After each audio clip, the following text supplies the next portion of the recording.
But their story didn't end there. How could there have been only one? And he's back in business. Is the worst idea in history of bad ideas. Part 2 is the final chapter in the violent history. This time, it's personal.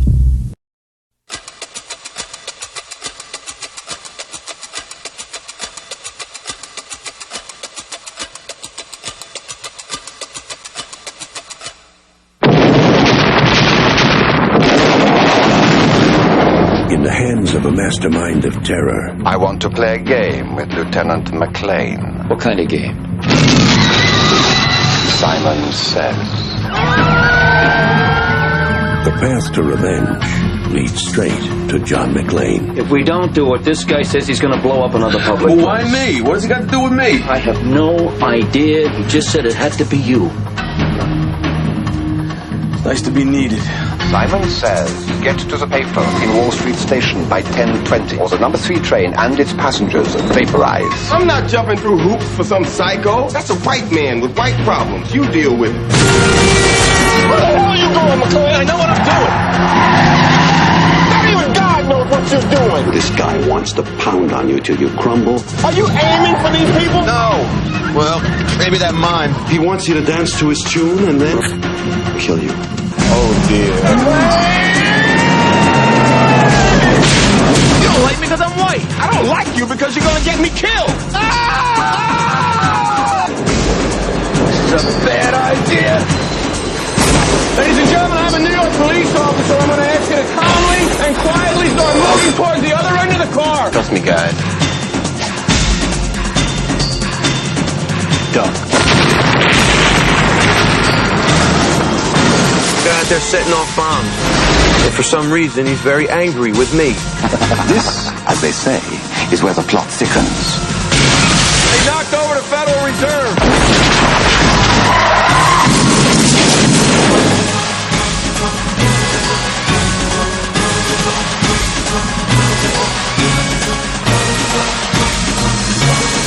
Bruce Willis, Jeremy Irons, Samuel L. Jackson. Congratulations! You're still alive. Yippee-ki-yay, mother. In a John McTiernan film, Die Hard with a Vengeance. John McClane, NYPD. Are you all right? Yes. Laundry day. Hot down, summer in the city. If you like Simon Says wait, hold on. If you like Simon Says games, hot New York, Christmas references, Germans, environmental terrorism, gold on the bottom of the ocean, the New York Fed, Brothers, and Die Hard, then you'll like the movie we're talking about this week, this holiday movie, because this is I believe our Christmas episode. Like, this is coming out a couple days before Christmas. Where are you?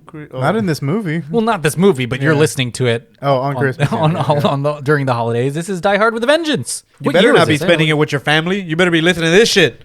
Yeah, turn off the Christmas carols. Put it on with your family and let them hear me say cook. I looked up the lyrics. You want to sing the Hot Town song? Oh no. You don't know? No, I don't know. I just know the Hot Town song. It's just the intro. It's 1995. Here's what we'll do. There's a game in the middle of this. The loser of that game has to sing the first verse of the song. That'll be fun. I added the song to my workout playlist, so I can just literally bring it up on Apple Music. Okay, cool. I don't really think of it as a... He's like, I can sing Rap God. But John does work out in the streets of New York. Yeah. My name's Emmanuel. Hey, I'm Andrew. What's up? It's John. And this is Revenge of Sequel, the podcast just about sequels. We've talked about a lot of sequels, and honestly, this season has been leaning towards new stuff. But this is a pretty interesting one. We haven't talked a Die Hard movie yet, but we did do, I don't know if you all remember this, we did do one holiday episode where it was a Delphin Pod Die Hard thing. Yes, I remember that. Remember that? It was goofy as fuck. I wonder if it's good. But but listen to that too, apart from this. But we're really excited. Do you want to say anything to the listeners for the holidays? Don't die hard. Get boosted. Okay. Ho ho ho. Andrew, anything to the people eating their eggnog or drinking their eggnog? Eating their frozen eggnog. Don't forget that it's all about the presents. Oh no.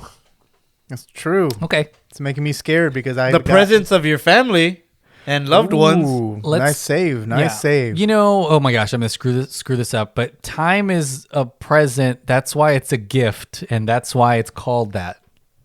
Sure, something like that. It's something similar. You know it. I mean, it doesn't sound wrong, but it just sounds like it's structured poorly. And at least that's what's written on my tramp stamp.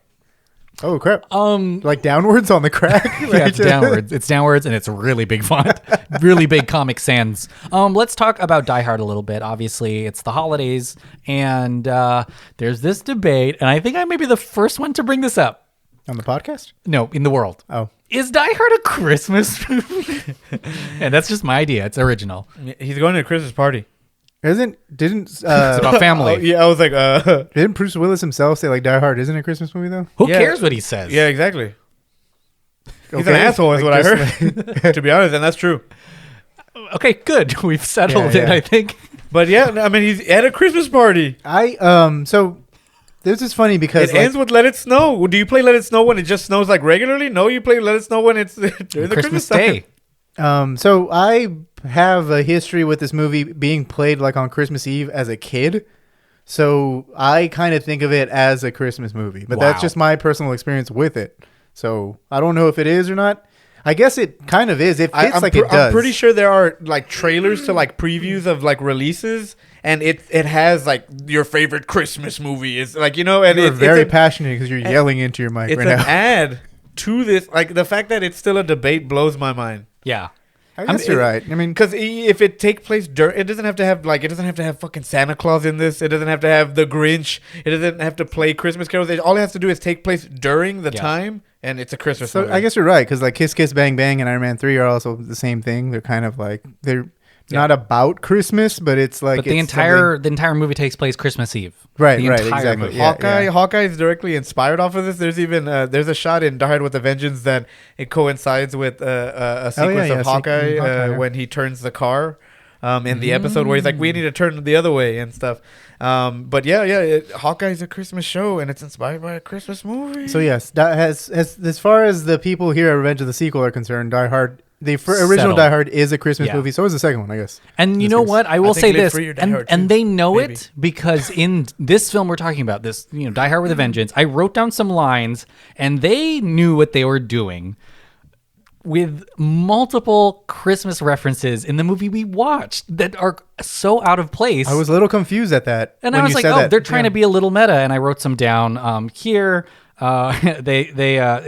I didn't write them down. Whoops. There's like a reference. She says like it's Christmas Eve at City Hall. That's one of those. Yeah, you can still City Hall. Yeah, there's like that's all the only one that I think found. He means like, you know, it's like whenever you get a bunch of shit during the year anyway, you're like it's Christmas because you know. Okay, yeah. There's like a Santa reference. He says Santa like a couple times, and I was like, why are they doing this? They're doing this because they know, like, wink, wink. There's a little thing going on. See, it was probably scheduled to be a Christmas movie, and they didn't. There's like no reason to have those lines. I grew up thinking. I mean, let me see when it was released, but I grew up thinking it was a Christmas movie. But you I was weren't like, alive, I don't think. Well, why is everyone fucking 1988? You were alive. What, 1995? This movie was released. No, I thought you were talking about the first one. Because the first one is the one that establishes like the Christmas movie aspect of it all. Yeah, I was just thinking like I was confused as a kid because I thought it was a Christmas movie as a kid because of all those references. But then you're like, people are sweating in New York, like in December, and then you find out that in some parts of the world that during December it's hot. Yeah, I mean, and this is not New York, definitely. We just watched global warming, John. Yeah, come on. In 95, they had snow in. John, it was New raining York, here in New York. Winter. Home Alone 2 was literally like a couple of years before this movie. Let's talk about the first Die Hard. It sounds like you were about to talk about your history about watching it on Christmas or around the holidays. Mm-hmm. Do you all like the Die Hard film? That's kind of Bruce Willis's, I think, most iconic role. And we all know Nakatomi Plaza.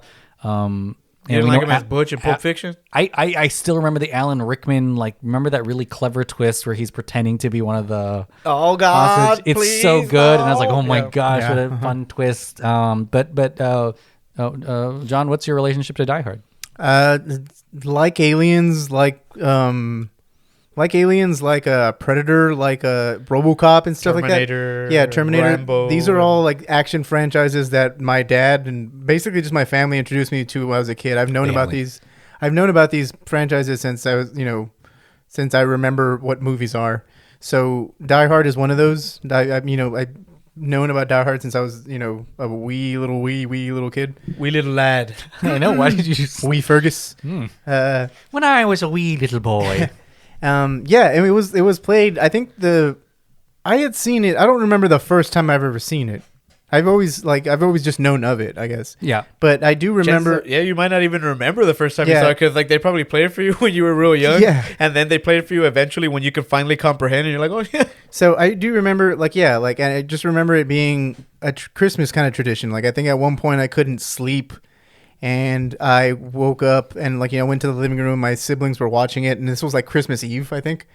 They were I think I got lectured because Santa wasn't coming around hey, if you don't fall asleep, you're not gonna see Santa. We'd always try to catch the fat man sleeping, and we're gonna stay up. After a while, I just kind of just kept watching the movie, and they're just like, oh yeah, well, we'll just watch it with us. And so that's how it happened. I think on Christmas Eve, I would watch Die Hard. This was last year, That's how he right? ended up finding out that Santa wasn't real. This was last year. This was last year, yeah. John Mcclane. Well, I think I've tried to watch it on Christmas Eve ever since I can remember that. So I guess around 93 or 93, I guess. And you timed that final explosion with midnight or something. I think it's a good. I don't know about. I guess so, but I don't go that intricate. But I just try to watch it at least once every Christmas Eve. I remember working at a call center, and you could have your screen open, and you can watch a movie there. I'm not going to say the name of the big company. That sounds like your focus isn't with the customer. They're about to sue your ass. But they let you have movies on in the background. But I would watch. That was one of the things that I played while I was on call and stuff with with customers and shit. That's why I wasn't paying attention to their fucking problems. Okay. But anyway, yeah, Die Hard has always been I've always associated with Christmas and Bruce Willis, and it's just overall a badass action franchise. Yeah. I was gonna say I like all of them. I like 4 of them, and then that's most of them. There's only one that you don't like. Yeah, definitely.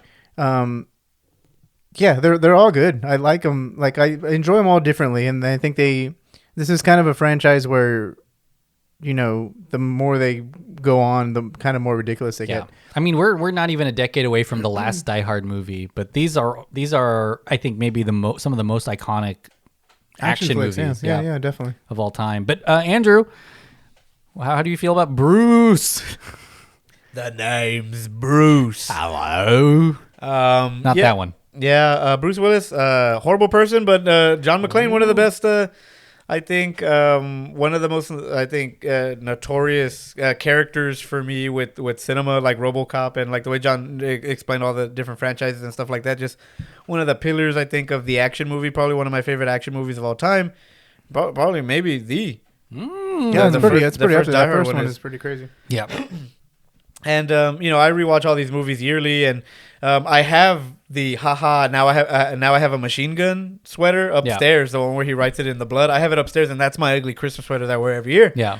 John's showing us the Blu-ray collection, the steelbook of all of them, and I remember buying the shitty video games too that they made off of the movie because of how prominent it was in my life. And just overall, I think it sucks that it suffered the fate of most franchises where they just rocked it till the wheels fell off. Yeah. Oh my but God. To be honest, I watched the last one in theaters too because I gave the benefit of the doubt of this legendary franchise and character with John Mcclane. But it's one of those movies that I dread a reboot on because it aged so well. The first in the one we're about to talk about, it aged better too. But one and the first one and this one are really, really cool, and it's crazy on how deeply connected that they are, and kind of ironic in a sense. But it's really, really awesome, and it feels like very low budget to an extent, like it almost was written super for it. Contained. Yeah, and it's one of these things that kind of did it the best and first, and it makes sense on why it inspires so much of what happens in today's cinematic world too. Hawkeye, the Marvel itself, one of the biggest IPs, is going back and getting inspired by this classic. And I really, really dig this franchise, and it's one that I think will always be important to me. Like, I don't think I'll ever stop watching these movies yearly. Like, I will always watch the first one during Christmas and stuff like that. And I remember my older brother blasting, Let It Snow, and that's the thing that woke us up. And it was time to open presents, and it was the best because he had just finished watching the movie. He had been up for 2-3 hours already. And here we were waking up to go open the presents while this was on in the background and stuff like that. And then we would replay it and we'd be like, oh shit, like this movie's fucking epic as fuck again. And everyone would stop what they're doing and pay attention and stuff. But some people go to The Grinch and they go to these other Christmas movies. Passion of the Christ for me. Yeah. And I go to Die Hard. I think that there's always this fun part of his character that is the problem solving part. Everything's always harder for him. He loses his shoes. He's the working man. He's like the common, common guy. His home life is kind of a mess, but he's over at work, and you're like, oh shit. There's he's like not technically a policeman, but he's kind of tangentially asked back often. The movie we're talking about specifically is special because it's the third Die Hard film, but the original director John McTiernan returns from making the first Die Hard film to Die Hard with a Vengeance. And I actually do think that Die Hard with a Vengeance is very connected to the first film, maybe even more than Die Hard 2. To the point where like Die Hard 2 feels like an anomaly a little bit? Yeah, not that. Yeah, it's very interesting. McTiernan also made, I just want to talk about him because he made Predator. Yep. Yeah. And The Last Action Hero and The Hunt for Red October, which I watched today. I watched The Hunt for Red October again today because it's fun. But let's talk about Die Hard with a Vengeance, what we thought about this movie. It's a lot of the gamification of the Simon Says game and a lot of familial relations to Gruber from the first film. And there's also a lot of very interesting kind of thrown in political mess. And it's not as contained setting-wise because it does take place quite a few different places in the sewers, on a boat, in New York, a lot of different places, but it still happens in a short span of time. And then, of course, we've got the introduction of Samuel L. Jackson as Zeus in this, which I think is really, really special. But John, what do you think about Die Hard with a Vengeance? Die Hard with a Vengeance is actually kind of interesting because it's also, we talked about how the first one was kind of like a Christmas tradition and stuff, but I first saw this on Christmas of 1995. Oh, wow. I think there was a double feature that year that my parents bought 2 videotapes, 2 movies for the family, as a part of the Christmas, obviously like bundle of gifts. 2 videotapes were, the first movie we watched was Mighty Morphin Power Rangers, and then right after that we watched Die Hard with a Vengeance. And I had seen Mighty Morphin Power Rangers in theaters because, why wouldn't you watch that in theaters when you were a kid? It's not exactly, I could probably get into a movie called Die Hard with a Vengeance when I was a kid. So we ended up watching that like Christmas Day of 95, and I remember that very vividly. This movie felt very much like Die Hard 1 in a way. I mean, obviously it has I didn't realize that until years later that the director was the same director. Yeah. But there's a really fun story behind kind of this, because this is kind of a period of a lot of sequels of action films, and there's a really fun story about this specific thing, but we'll talk about it later. Well, it's funny because like so it failed. I'm gonna finish my thought, how I thought about it, and then I'll go into. I think we're probably on the same wavelength here, because none of the Die Hard movies kind of start out as Die Hard movies. Yeah, they always kind of like we're something else. Yeah, we're something else, and then the script is repackaged. I guess that's it. Actually, I think that was all that was going to add to that. There's like a script called like Nothing Lasts Forever, which was basically the basis of the first one. Yeah. And then this is a script by Jonathan Hensley called Simon Says. Yeah. It was going to be a Lethal Weapon movie. It was, yeah. And then a Brandon Lee movie. And then they're like, well, let's just make it a Die Hard. Yeah, and then I think at this point, there was a script for this movie that was going to be Mcclane on a cruiser, like on a cruise ship. Yeah. And then, something had happened where that didn't work out. And so they just retooled that script into Speed 2, which is funny. Cruise Control. Yeah, Cruise Control. But, yeah, this one feels definitely, very, very similar to the first one in terms of feel. Because Die Hard 2 takes a weird...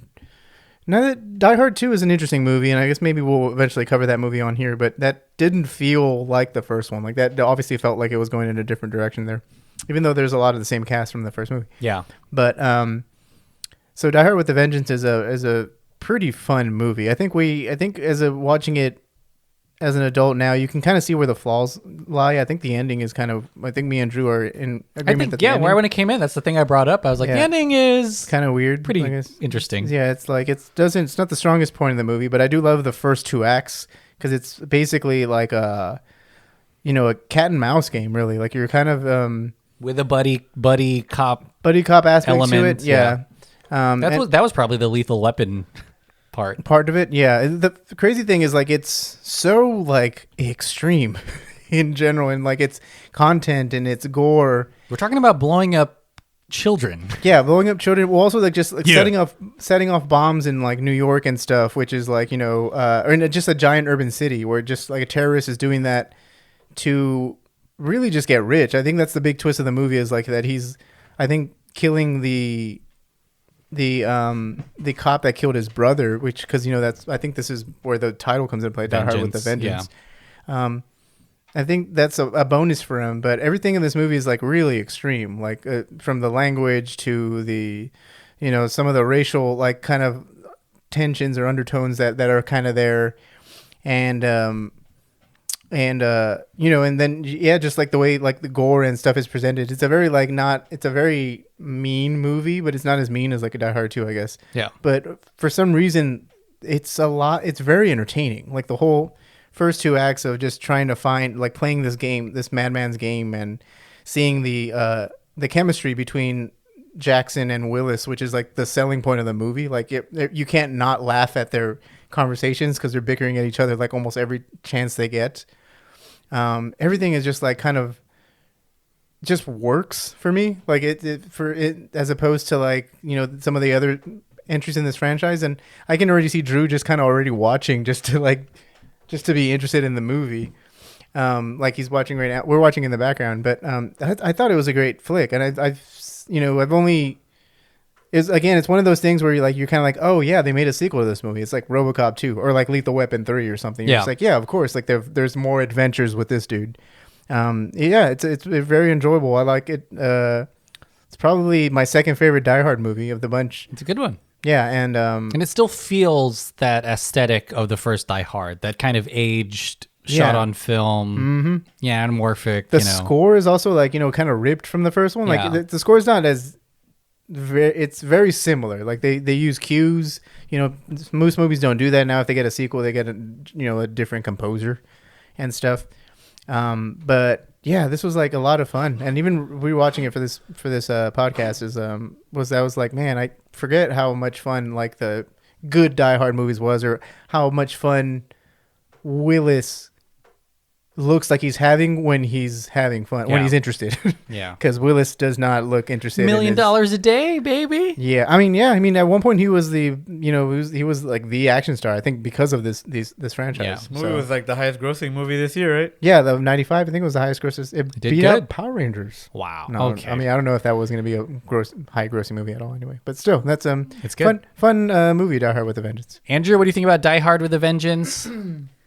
I thought it was like the way John said. I think we have a lot of similar stories because we obviously grew up together and stuff like that. But it's I think it's really, really neat to see John McClane in like the buddy cop. Like he actually has a partner, and in New York where he's from. Yeah, you only hear that. It's really that's true. Well, and especially because in like the first 2, he works with people like the police chief and stuff like that in Argyle, but not to this extent. And it's crazy because Sam Jackson, I think, has been typecast in like a lot of specific roles that are honed to his personality.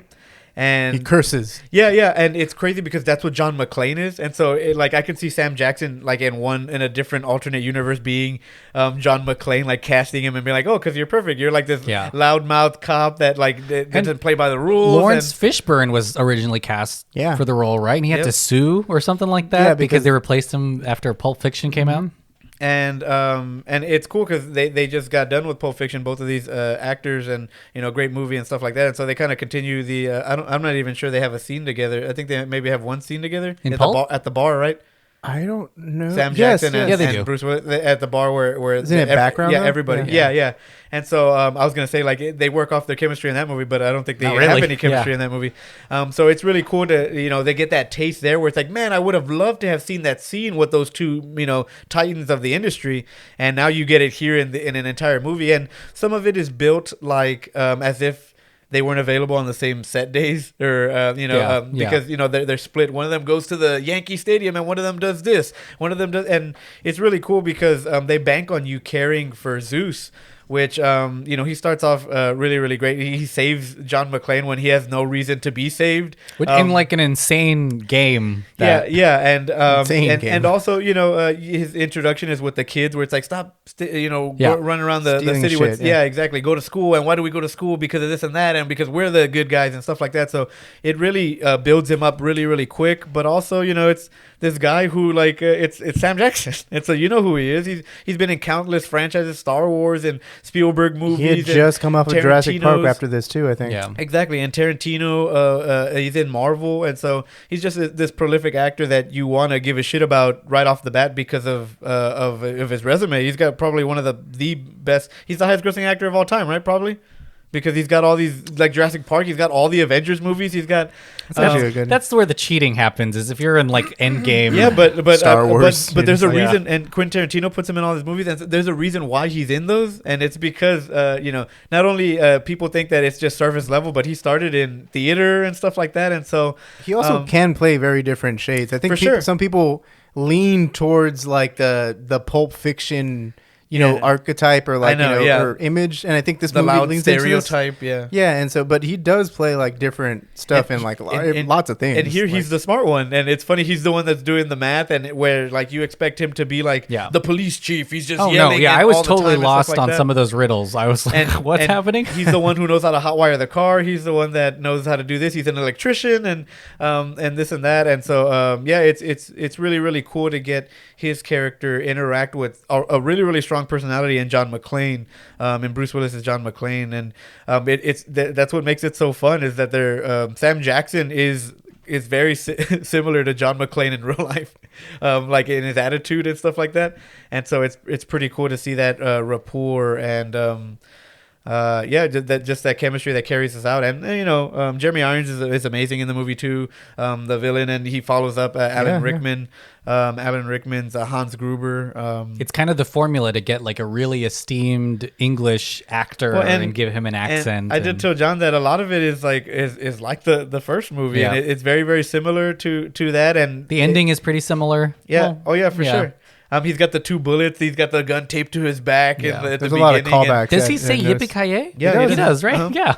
Yeah, the catchphrase, which is kind of. I think it's not as. No, it doesn't hit as good. It doesn't as the first time. It doesn't age as well. I mean, because it hit the second time too, where he like blew up that plane. That was badass. Was pretty cool. The fuel trail lights up, but that's why it's so enjoyable, because the first one's an enjoyable movie. If you remake the first one, you're like, oh man, there's a good structure here. Yeah, and it makes sense, especially when you're adding that little sprinkle of Sam Jackson, who carries half the movie. Yeah, this movie is it's. Die Hard, the original, maybe the second, and this one too, I feel like are they're so light on their feet. There's so much happening, but it's super easy to understand. Like there's nothing too heavy, and you're just kind of having fun. The dialogue is incredibly fun. I remember there's I think in the opening scene, someone's like, why would someone blow up a department store? Someone says, you've never seen a woman at a shoe sale or something like that, and you kind of roll your eyes like, oh boy. Donald Trump is mentioned in this movie. I recall that. But it's Hillary Clinton. Hillary Clinton, like it's such a very. She's gonna be the 42nd president, and then. I think that there's. Let me down.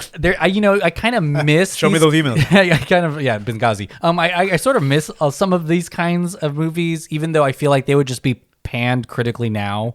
If they came out, but these were formulaic. I don't think there's any they don't try to hide what they're doing is kind of repeat the beats of the first one. But yeah, it's an incredibly fun movie. And Summer blockbusters. Like this came out, I think, the May of '95. Hot New York. It's hot. Yeah. What else? Crime is up when it's hot, like Predator 2. I think, I think we might be blinded by nostalgia here, but most of this movie is just nothing but set pieces. Yeah. There's little bits and pieces of exposition that happen in between where they're just it's about where the next bomb is all the time. The next bomb, the next chase scene. I think there's a freaking taxi chase scene or something. Yeah, it just happened. I was laughing hard. But that's one of the aesthetic things that makes it feel really, I think, warm is the fact that it's all practical. It's fast paced up until the end. It's a real helicopter they're going to crash. Oh, yeah. Or something. And I think I like that. And I know that maybe it's just dangerous to do that now or something. But, I think there's something really special about watching these movies, especially the way they are. All right, here's what we're going to do. We're going to play a fun game. And this is a game that's pretty simple to understand. You don't have to text me, but I want to. And this is a game I'm calling about Dying Hard. Okay, we did a game like that. It's not happening this time. This is fun, and this is going to rely on your movie knowledge more than anything else. It's a game called What You Talking About, Willis. Bruce Willis has been in 64 films that have grossed over $5 billion. Now, in this game, you are each going to take turns. You're going to take turns. No, you're going to take turns guessing. Terms or turns? Sorry, take turns guessing. So, like John, you'll go first. And, hold on. Let me do this. I guess we got to make it fair. I'm going to write a number here. Okay. So you're going to take turns telling me what movie is in his top 5 highest grossing.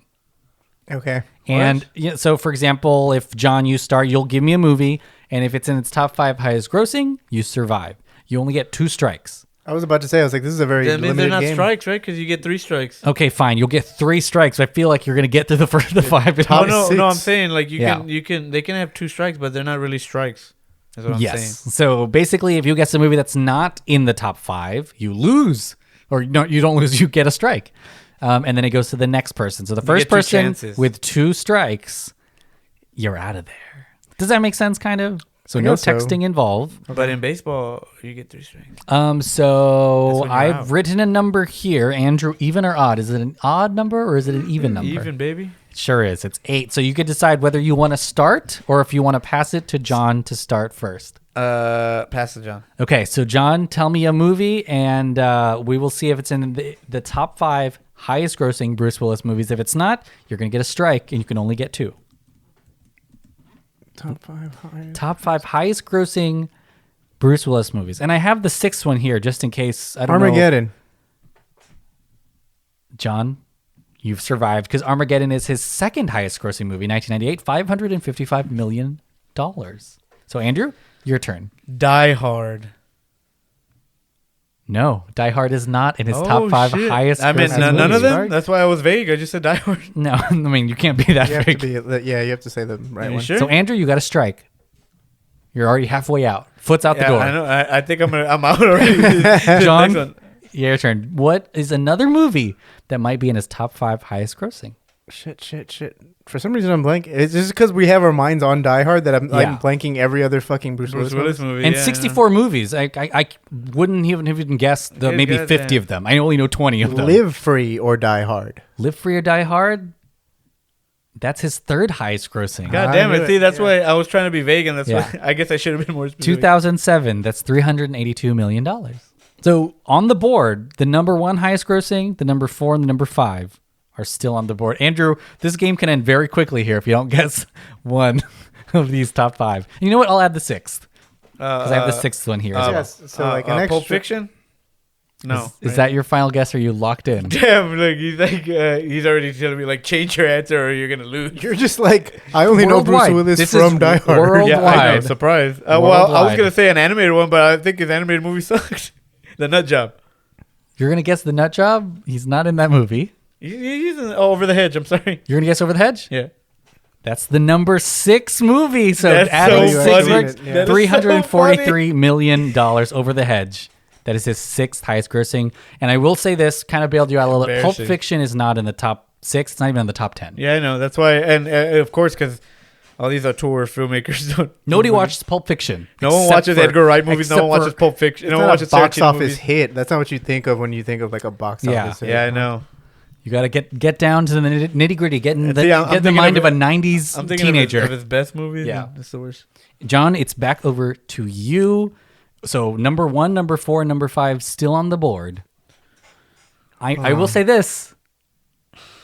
Some of these are pretty obvious. Yeah, I know. I just, at the moment, I can't think of them. Like, I know they're obviously pretty obvious. Like, oh, I just found one. I think I have one too. But I think you're about to say the one. John, what is your guess? Go ahead, John. What is one of his top 6 highest grossing movies? Can I pass to Drew since I technically have more right? What? Why? Because I want to be challenged. I can't get this one out of my head. But let me. I'm trying to go for something else. I guess so. Do you want to pass to Drew? Hold on. Let me see. Over the Hedge 2 is it what you're gonna say? I don't. Is there an Over the Hedge 2? No, probably not. Over the Is that got to be on Revenge of the Sequel? I just realized one. Go ahead, John. Say it. And I'm not gonna say the one that I'm. Fuck. Hold on. No. Hold on. Oh my god. I just lost it. No, I know the one that you're thinking of. Definitely. John is playing with himself right now. But I know the one you're thinking of. Gross. But yeah, I know. I was like, I thought that was the obvious. I thought you were saying it just a joke. But I don't want to say that one. Unbreakable. Fuck it. No, John, you got to strike because that's not in his top. I know. I know the one that. The Expendables. Are you locked in? Are you serious? That's not the one I was thinking of. I'm just kidding. Andrew, No. is that you're locked in or no? You really were gonna say that, you dumbass. That's why I was like, damn. Well, because I was thinking of like a recent movie and like, damn. I literally just gave you a hint with my answer. Well, fuck. This is the worst. Oh shit. Yeah, I get you. You're talking about Split. Are you locked in on Split? What are you locking in on? Damn. Well, I don't remember what the next one's called. Glass? Mr. I don't know. You're just going down the list. Yeah, I know. I was like, I don't know. We'll go with was it the Glass movie? Andrew, you're guessing Glass. Is that what it's called? What's it called? It's called Glass. Is it really? Yeah. Yeah, go ahead. But that's Andrew, you've lost. Okay. I don't think that's it. It's The Sixth Sense, you motherfucker. The Sixth Sense is his number 1 highest grossing movie with 673 movies. I was gonna say, what's the other one? Multipass. But then again, like I'm thinking of all these. What the fuck? Can you talk about Multipass? What? Multipass. Yeah, Mila Jovovich. I don't remember that movie. The Fifth Element. Yeah. He's in that one, right? Yeah, he's in that one. Well, then why the fuck you asking? What the fuck you saying like John, that? you've won. But Multipass is. number 4, number 5. Do y'all want to guess what number 4 and number 5 is? So number 4 isn't The Fifth Element. I know The Sixth Sense was the obvious one. Sixth Sense number 1, 673 million.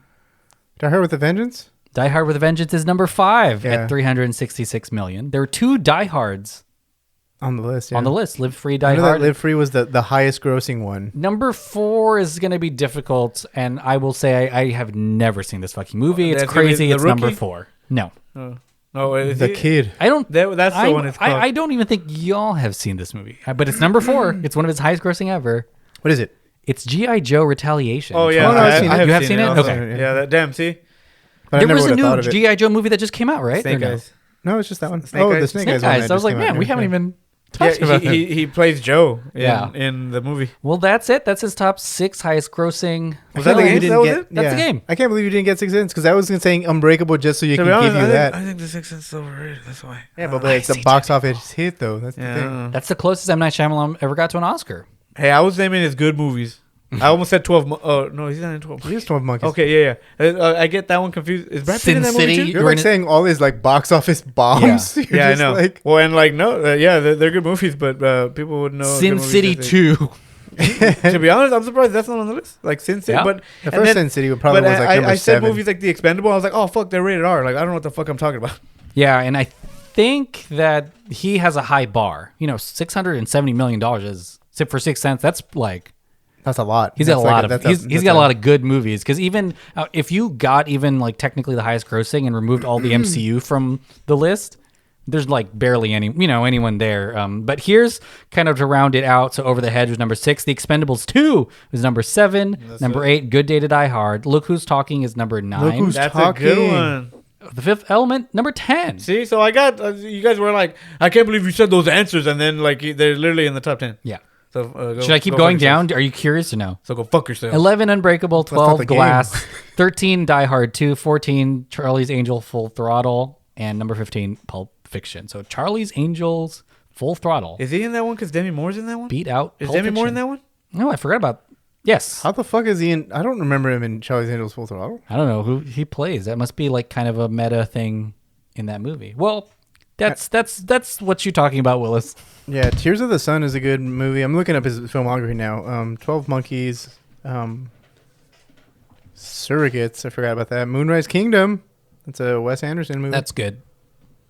All right. Well, let's talk a little bit more about Die Hard with Vengeance. We talked about Jeremy Irons already. What did you think about his character? We've talked a lot about Sam Jackson, but Jeremy Irons, I think, is, at the time, the voice of Scar. Be prepared. I think he did a good job. What was really interesting is he's in charge of this terrorist group. He has a lover and has one of the wildest sex scenes. It's not. It's like the other guy's lover, isn't it? He steals the lover. Yeah, because she kills the guy. She kills him. Yeah. And then they have like a very aggressive lovemaking session. They don't even get to. What the fuck? That's He interrupts him. Just throws him on the table and then a helicopter, and she starts shooting. He has to go into the helicopter all hard as shit.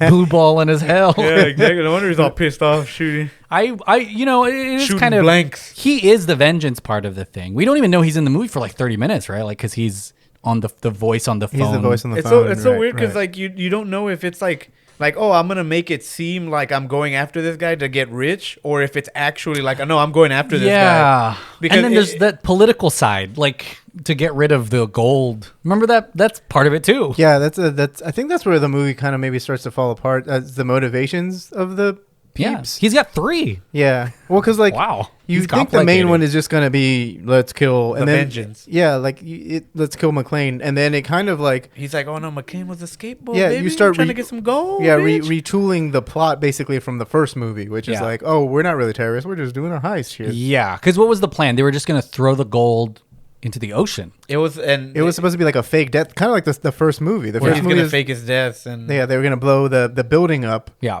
And then, but the one guy thought they were literally just gonna get rid of the gold. Yeah, because that one guy is like some sort of idealist or something. Which also that's a redo of the first one too. Remember where he fights the dude with like he chains him up and he chokes him out. Throwing gold into water to me makes very little sense because there was nothing to stop us from just going and down and getting it. Does that make sense? We'd fucking go in there for like billions of dollars of gold. Who cares? How deep is your love? No, how deep is that? Oh shit! You know what I forgot? River? Like. To push record. Andrew, you lost the game. You got to sing a song. Oh, yeah. You want me to give you the lyrics? What? I can blow it up here. Sorry. We're diverting. So you can just go as far as you want. Are you gonna Hot town, summer in the city, back of my neck, getting dirty and gritty. Yeah. Back of my neck, getting dirty and gritty. Been down, isn't it a pity? Doesn't seem to be a shadow in the city. Suck my titty. All right, that's all fine. around. People looking half dead. I don't know what the fuck. It's fine. It's good. It's good. All right. Than a match head. I gotta remember to edit. And then it just starts like rambling, but and then it goes back into that rhythm, the blam blam, and then it keeps going, and then he just starts talking. That honestly, that song kind of helps you ease into this movie, and you're having a lot of fun. You're like, okay, cool, and then explosion. It's a banger and then a bang. A bang. A bang bang. A banger and a bang. There is, I think I texted y'all after watching this movie, and I really want to watch maybe the Lethal Weapon that came out around this time. Maybe the Speed movie that came out around this time. But what is the deal with the weather? Was that like a hot summer? Predator 2? Predator 2 has a very hot... They keep saying it's hot, but and they say it's not even that hot. Too. Like, they don't live in Texas because like it's like 92 degrees. And you're like, 92? The fuck? But then also, like, it makes sense in Predator because... Hot. It's 102 over here. His weakness is cold or something, right? Like, not being able to see the whatever. But they always make it seem like the hotter it is, the more crime is happening. Yeah, people get frustrated. They're just like... People are just pissed off. It's so hot, I'm going to kill. Yeah, exactly. So I'm gonna blow up the fucking but subway. I mean, that's why I really like that part of this movie. Is it does feel like it's hot. in it that. Does feel hot, as hell, but it fits into that whole like aura like 90s, of action. like, yeah, he's in a wife beater, like classic. TRL Mcclane. was a thing. Everyone was always at the summer beach house thing. TRL. There's also like kind of some interesting like political stuff going on in this, even apart from the gold. Because there's I guess a dam being built, or there's like a little Chinatown going on. Oh yeah. Yeah, I don't like. I don't know. Try not to make a whole. After watching it again, I'm trying not to make a whole lot of sense of like the actual like hot of the plot. Yeah, or the hotness, I guess too. I want to ask y'all: did you solve any of the Simon Says riddles before Samuel L. Jackson? I tried to because they're not easy. Think of what the fuck they were doing. They're kind of stretches. What the gallon one? With the water gallon one is like kind of the one I try to solve like in my head. Yeah. When I knew they were getting to it. I've seen the movie like loads of times. But I haven't thought about it in a while, so I was kind of trying to solve it before they did it. Yeah. No, before they got to the scene. And they were very vague about it, like in the movie. Well, because they cut away from them trying to solve it, and they cut back, and they're like, "Yeah, 4 gallons is in this movie, or in this thing." And I was like, "What the fuck? Like, how did you get to 4 gallons unless it's marked?" It's not like someone calling and saying, "What gets wetter as it dries?" And you're like, "Oh, a towel." Yeah, it's not like the Riddler It's difficult, doing like riddles. He says random shit, and you're like, "Oh, okay." That's what I kept telling John. I was like, "This is like fucking Batman, like the Riddler." He's a savant. It's also Samuel like Bane, where he fucking locks down the whole city. Where it's like, hey, if anybody does anything, I'm gonna blow something up.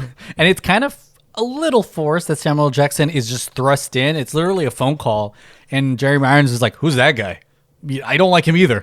You know, like he's in this now. Take your friend, bring him along. He's part of this now. Yeah, I did like the. I mean, because like I think the only one that actually seemed very Riddle-y. You know, or like, you know, like a mind stumper was the first one that they did, which is like the 7 wives and 7 wives and 7 cats and 7 sacks and 7 cats with 7 kittens and yeah, and that was like pretty cool. Like, and I like that interaction because like you see Samuel Jackson, the Zeus's Carver's character.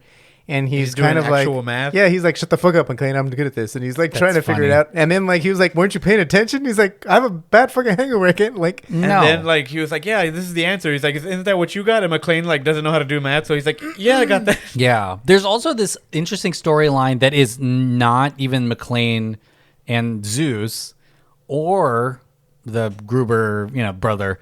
And it's the like the police saving people. Does that make sense? And then we spend time with them evacuating a school, and these kids don't leave during the fire drill. Like there's, and I was like, that's a new thing, right? But not really, because in Die Hard, there is parts of it where you follow the police on the outside. Yeah. But this is just very, very intense. It's a very pro-police movie, I think. Yeah, it totally is in this case, which is kind of weird. I mean, in this day and age, it's not something that they would make now, I guess, or something. Yeah, but also anti-police, because there's a scene where the cop is like getting mad at Samuel L. Jackson, who's trying to just answer the phone. Do you remember that? Well, yeah. I mean, I think it's like it plays both sides of the. It plays both sides of the coin, especially with the character of Mcclane, who keeps like he doesn't follow the rules at all. No, like he gets his bad. When he comes in, he's suspended. He's not a cop.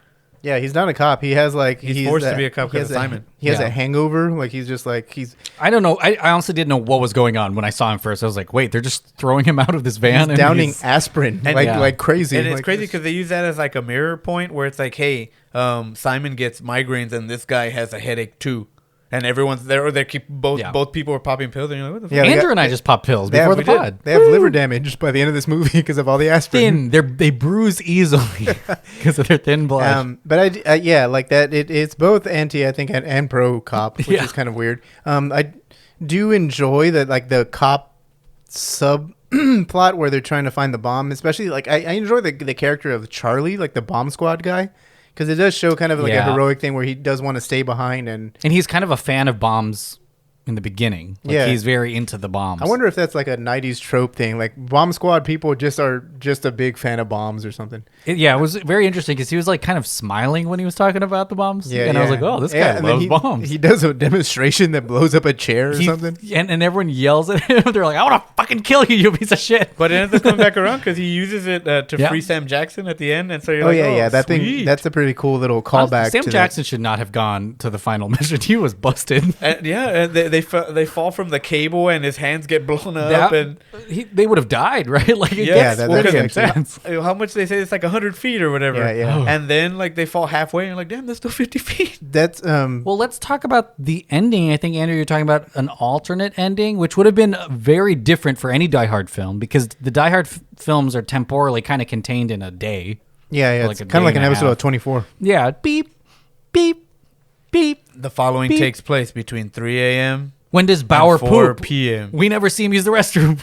He just unloads like after the season's over. Because during commercial breaks, you get the actual time, and so because you come back from the commercial break, and then it would be 2 minutes later in the episode. Yeah, but okay, he poops in 2 minutes. He puts his thumb in his mouth and then just pushes and just shotgun blasts. You've never seen that? You know how like it comes back in like almost like a comic book panel. Yeah. One of those panels is like Bauer just stepping out of a bathroom, like doing his pants. He stands up and his pants are wrecked because he's just shitting himself for the last 10 seasons. Shot in his underwear. Got skid marks. What was the question? I don't know, but I'm horny. We were talking about the last act. alternate ending. Yeah. Alternate ending. And so it's pretty weird because, like you said, that's probably why the ending is so weird to us now, because you can tell that it had hints of retooling and maybe they didn't know what to do, or they didn't know what they wanted to do. Kind of run out of steam a little bit. And so, obviously, if you're listening to this podcast, hopefully you've seen the movie, but it's a little bit more action oriented, but it gets wrapped up too quickly and it's very, very fast.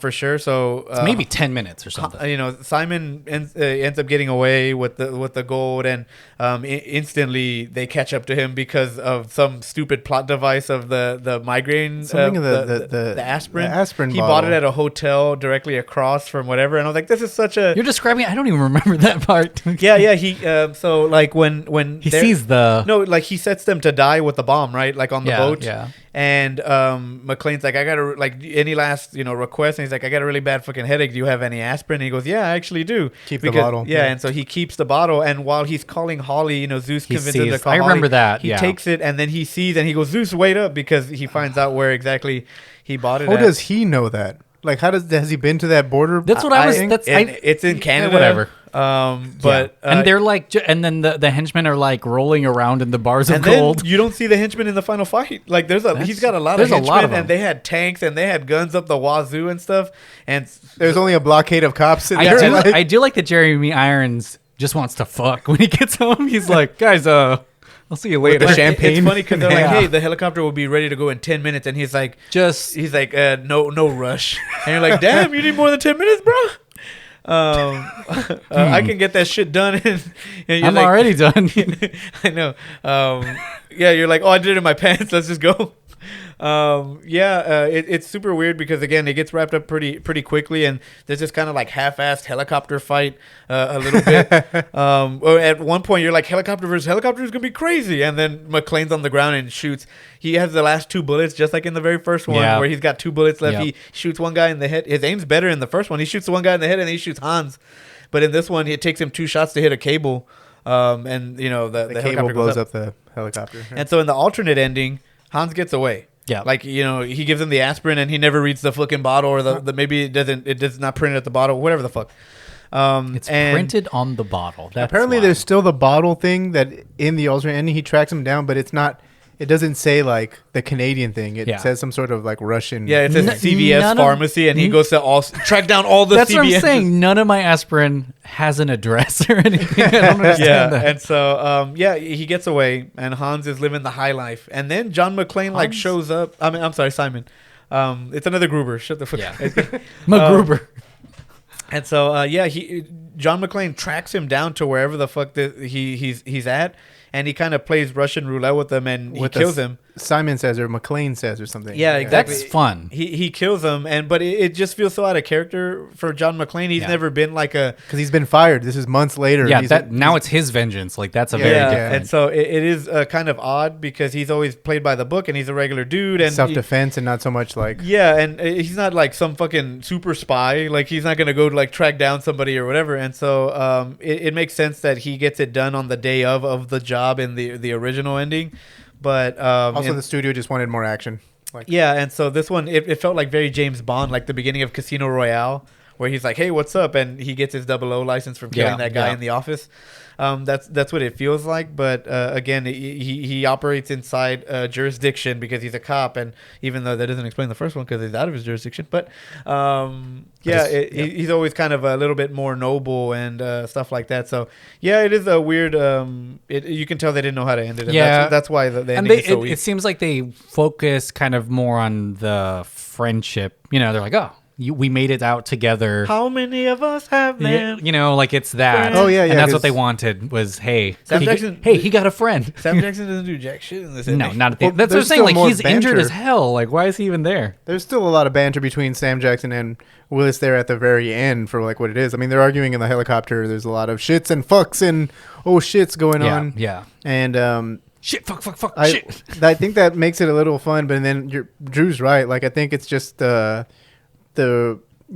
studio wanted to blow up a helicopter, I guess, and they wanted to see some sort of a shootout moment. They're like, do you remember when the helicopter blows up in the first one? Yeah, with the FBI agents. The whole movie's very clever in the Simon Says and the cat and mouse, and then it ends in a pretty. It ends in a pretty standard. I just shot you. Damn, well, because I even mentioned the FBI thing, where it's like, remember the FBI agents in the first one? Dicks. Yeah. Dudes who like, I'm all action, I piss testosterone, whatever. And he hates the FBI. But in this one, you're like, damn, they're like, how can we help? Yeah, and they help him. But he still hates them, though. Yeah, he still does not like the FBI. But again, and then to get that ending, you're like, damn. Like the ending of the first one just spectacular, and so the fact that it has such big comparisons and ties and roots of the first one to end it kind of half-assed is a little bit odd, but that's why it's the weakest part of the movie is the ending. And I actually think the ending kind of changes my view of the movie just a little bit, and I was like, maybe the ending of as mean as Die Hard 2 is, and I don't like. It's not that I don't like that movie. The movie's actually still pretty good. It's just jet fuel getting lit by the fire is badass. It's badass, but I've also just had a really crazy fear of that movie because of they blow up a plane full of civilians and they show it. When the guy gets sucked into the turbine and gets spat out. I mean, just because like plane crashes in movies are scary, like Final Destination and shit. Never mind. And so like Con Air. Fight Club. Remember the Fight Club has like a dream sequence that's crazy. In this one it's Harvey. Oh shit! No, not that movie. Die Hard 2. Sully. In Die Hard 2, yeah. So they have that, and that's always been like to me like the meanest one of the group. And there's also been like some extreme gore in Die Hard 2, but that movie I think overall seems a little bit tighter because in terms of the ending, how it kind of. It's almost like a poetic ending, it's a poetic ending for the villains, as opposed to in this one, it's kind of like weird. And in this movie, things just kind of happen to him. Does that make sense? Like, there's a personal connection in the first Die Hard, which is his estranged wife. Like, there's kind of a resolve and a resolution, and there's kind of a purpose, and there's somewhat of an emotional thing that happens. And in this one, he just kills the bad guy, and you're like, okay, cool. Everything's good now. Yeah, and then the ants go marching one by one. And it's fine. That's why I think that they maybe wanted to focus on, oh my gosh, maybe we should just end it with him like surviving with Sam Jackson. But even then, it's not like they may not even hang out ever again.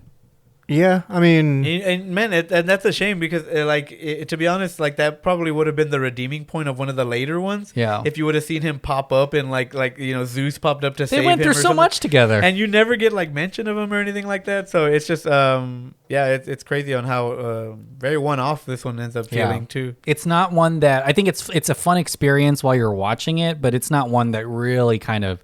Really develops him much. No, definitely not. It's definitely another. I think at this point, maybe you don't watch these movies for that. Who knows? I mean, yeah, I guess so. I guess at this point, you've done all you could with him because this is the last movie where he's the everyman. Yeah. He ends up becoming superhuman after this. Yeah. He's like flying on jets and shit, and like there's always a hell. Yeah. He's driving on a fucking highway where like the highway's collapsing behind him because the jet is shooting missiles into the highway, and it's ridiculous. Justin Long is there. And then in Live Free to Die Hard, it's like he's falling from like it's like Fast and the Furious level type of shit with like cars, and he kind of plays up his action star role later in all the later Die Hards. Like he's kind of coy and kind of like I've survived everything, It's also tame compared to like this is the last like true representation. Not that it needs to have a hard edge, but that's what the original movies were. Yeah, like they had kind of like they're very obviously rated R action, vehicles. And I think like Live Free or Die Hard and A Good Day to Die Hard came around where like all studios wanted to do was basically market IP to the biggest audience possible. Yeah. That meant they're competing with Fast and Furious, and the Marvel and stuff, and stuff like that. So, so that you had to do that, you have to kind of dial back the character. I also think that Bruce Willis at that point not that he's giving a shit, because this seems to be the only franchise that he kind of does give a shit. I just don't think he was, trying really hard whenever he was in those movies. Yeah, I don't know how connected he is to the Die Hard films. Obviously it's maybe his most iconic role and his most successful role as kind of a big budget action star that carries the whole thing. But I don't know if he even is attached to it emotionally. I thought he was trying to fast track a prequel a couple of years back. I didn't hear anything. He did that about AutoZone commercial last year. Yeah, remember? yeah, he did. Yeah. Okay. And that's the hardest I've seen him act in years. So like. But you know what? I think, we're kind of leading towards the end and our thoughts on the future of the franchise. But I am so cynical now. I do feel there's going to be a nostalgia grab in like less than 5 years for a Die Hard. Does that make sense? They're going to have CGI something and they're going to get all the actors from the first Die Hard. It'll be at the same tower and, or some shit like that. I'm not opposed to another Die Hard movie as bad as when number 5 was. 2013 or something? It wasn't that long. Yeah, it was right? like 2013. Yeah, like around saw it there. in theaters too. I'm not opposed to another Die Hard movie if they do like an old man type of Bruce Willis type of thing, like almost like Logan. Yeah, you know what I mean, like where he does, not that he's pulled out of retirement, but like again, I think what worked with even to the extent of the fourth thing, even though the fourth one he's kind of a little bit, on the superhero side. Yeah. I think the thing that worked with the first 3 movies is the fact that like he was thrown into these situations and he basically was, he did all he could because of who he was. Yeah. Because the first movie kind of, you get it all really in the first movie, and then you have 2, 3, and 4 and 5 just to have fun. But Trouble follows him. Yeah, exactly. But the first movie was just really cool because of that. Like he really was an everyman who was just trying to enjoy, a party. I think he's trying to get back with his wife apparently too, and so it's just, because they were also separated in that movie, I think, as well. Yeah. And so he was just the way the character is, like it's almost like a full circle. It's like a Han Solo type of like 2 movie thing that was like, except like just kind of just done in one. I think if they were to somehow, and you have to really think hard, and then maybe it wouldn't work. Maybe it would work on paper, but maybe not in execution. If they were to somehow bring that element back of just making him the everyman and then thrown into a troublesome situation, then maybe I think it would work. Even though I think they tried that with 4 and 5, but it's just not the same. Yeah, I think it because they keep trying to go bigger. Yeah, I could see them. They can go full nostalgia and have him do the exact same thing as the first Die Hard. Right. movie. Yeah. He loses his shoes again. Stuff like that. It's a big wink, wink. But who knows? Maybe they'll get like a nice young director with a different vision for Die Hard, or so he may do that thing, but I don't know if he's going to do that thing that Clint Eastwood is doing, which is kind of deconstructing the Macho Man. I don't know if stuff. I don't know if he's on board. I don't know if that's his taste. I don't think a Die Hard movie, even the first one, has ever been that deep. So I don't think like they would try to attempt that. But I wouldn't be opposed to like another Die Hard movie if it was good, I guess. I only say that because I've only been soured on one of these movies. I like Live Free or Die Hard. Most people kind of don't. They're all pretty entertaining. Yeah, but I like the Justin Long one. Like I just don't like A Good Day to Die Hard because that is very obvious when you're watching. Timothy Oliphant is a cash grab. Yeah, that's like the 5th one is very obviously Kevin Smith. Cash grab. I mean, he's winking at the camera like the last 2 movies. Yeah, does that make sense? Like he's like, I'm Bruce Willis. Like I'll get out of this. I'm Bruce fucking Willis. Like they said that at the roast, right? All right, well, let's go around the horn and talk about our final thoughts on this movie. I know it wasn't that holiday specific, but ho ho ho. Andrew, what did you think about this movie?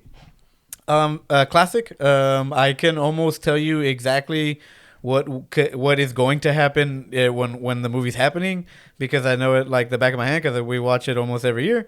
And and it's going to continue to be a classic, and it stands the test of time. It's as good now as it ever was.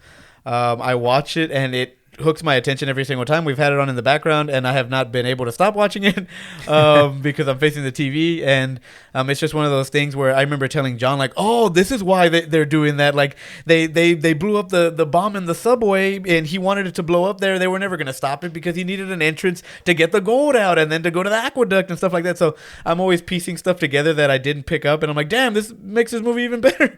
And it's one of those things where, like, it's even unfortunately aged a little bit well well because it's a little bit too real in like today's world, where it's like you've had these bombings before and you've had the racial tensions between this and cops and stuff like that, and it's super unfortunate, but it is still, as semi-relevant today as well, where you had these terroristic acts, and it sucks to obviously compare fictitious events to horrible tragedies that happen in real life, but it's one of those things where it's like, oh shit, like it's still happening today, racial tensions between the black community and the police, and even the way Hans Simon is portrayed, where he's kind of like fucked up racist a little bit, where he's like, hey, I want you to have this racial slur on in this sign, and because he knows that it's gonna get him killed in Harlem or whatever.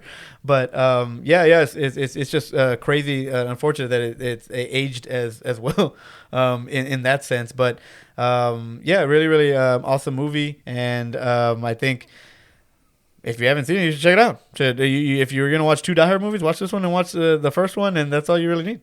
John, what do you think about Die Hard with a Vengeance? Do you have a vengeance for it? Nope, not good. Forget it. Do I have a vengeance for Die Hard with a Vengeance? That means you don't like it? I don't know what that means. I love it. I think it's like one of the more, like I said, it's probably not as tight as the second movie, but it is a little bit more enjoyable than the second movie is. So it's like Drew, like this is my second favorite. I wouldn't just recommend someone just watch this and the first one. I would kind of tell them to watch the first 4 and then that's it. But, maybe the fourth one, maybe drink a couple of, beers or something to enjoy it more. But because at that point you'll probably be ready for the 5th one if you drink enough. But I actually, like Die Hard with a Vengeance is a movie I've always, like I said before, I keep like kind of saying the same thing. It's a movie I've always known about, and it's always been an enjoyable action ride every time I revisit it. It's probably one of my favorite Bruce Willis movies, along with the first one. You can tell he's having a whole lot of fun with it, and then you just can't, that chemistry is between Samuel Jackson and Bruce Willis is just beyond compare. It's just really fun. It's good. You get a good like villain performance out of Jeremy Irons. Everything that's happening, like action wise, like I think a train had to have been like some sort of faux train had to have been like blown up like that. Yeah, crashed.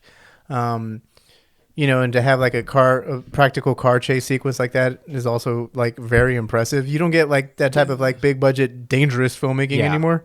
And for it to all be done in New York, which is apparently like a pain. Maybe it's like a different time, obviously. It's 95 or 94 when it was filmed. But, apparently like it's really hard to film anywhere in New York. And it looks like the sets and like what happened here is actually authentic. Yeah. At least from what I haven't done a whole lot of behind the scenes, like, documentary watch of it. But it looks very impressive when it comes to like the craft of filmmaking. And John McTiernan, made, he's kind of an unfortunate fellow now. But like, he's made, Is Predator. he canceled or something? Or what? I think so. Oopsies. I don't know if he's canceled for a reason that you're thinking, but he's definitely like, I saw him share a view recently that was kind of like, he commented on woke culture or some shit. Oh no. And he was basically not in the right when he said some of the stupid shit. But like, but he has made like, really good like. He went to prison. Yeah, he went to prison for like lying to the FBI or something like that.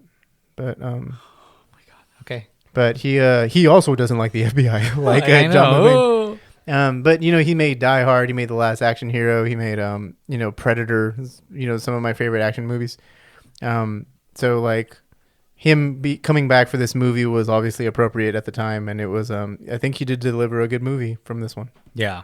I mean, yeah, I think that you're spot on. Samuel L. Jackson, Bruce Willis, great dynamic, maybe 2 of the best action stars of their generation and maybe even of all time together in a movie. I think that the plot device of the Simon Says thing is fun, even though it's kind of lost later on. It does, yeah. But that's a cool movie, and now learning that was its own movie before they decided to rebrand it to Die Hard, is kind of unfortunate, because I would be on board with a full-on Riddler type Simon Says thing. But I think overall it's a really, really fun movie to watch. I think if you're a fan of the first one, it's very, very similar. And, I'm a fan of this kind of timeless era of these action movies that are practical, shot on film in a gritty place, super, super, kind of fun still and it's silly. 90s as fuck. Too. Yeah. It's like super 90s. Like borderline like campy. There's great one-liners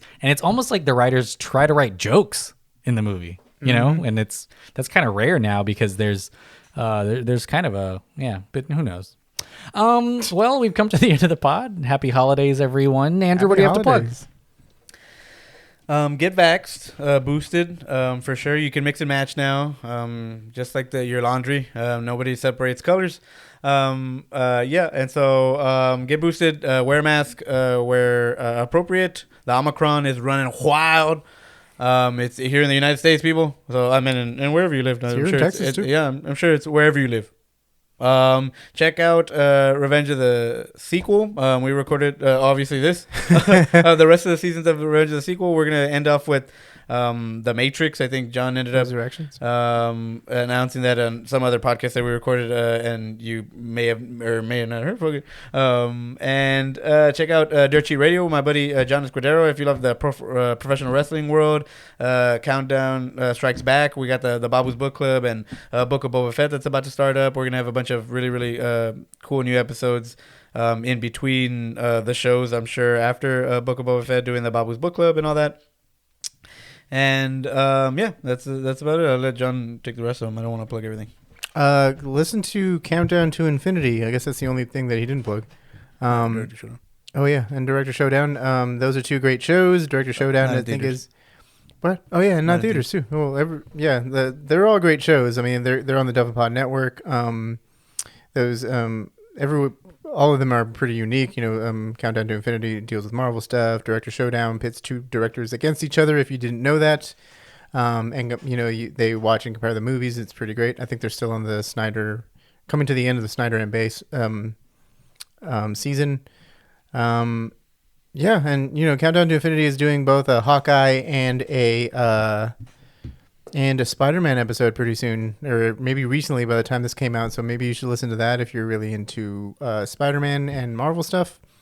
And that's pretty much it. I think on my end, you should probably, get vaxxed, get waxed, and get X-laxed. Support the pod at patreon.com/shelfandpod. We'll see you next week for maybe a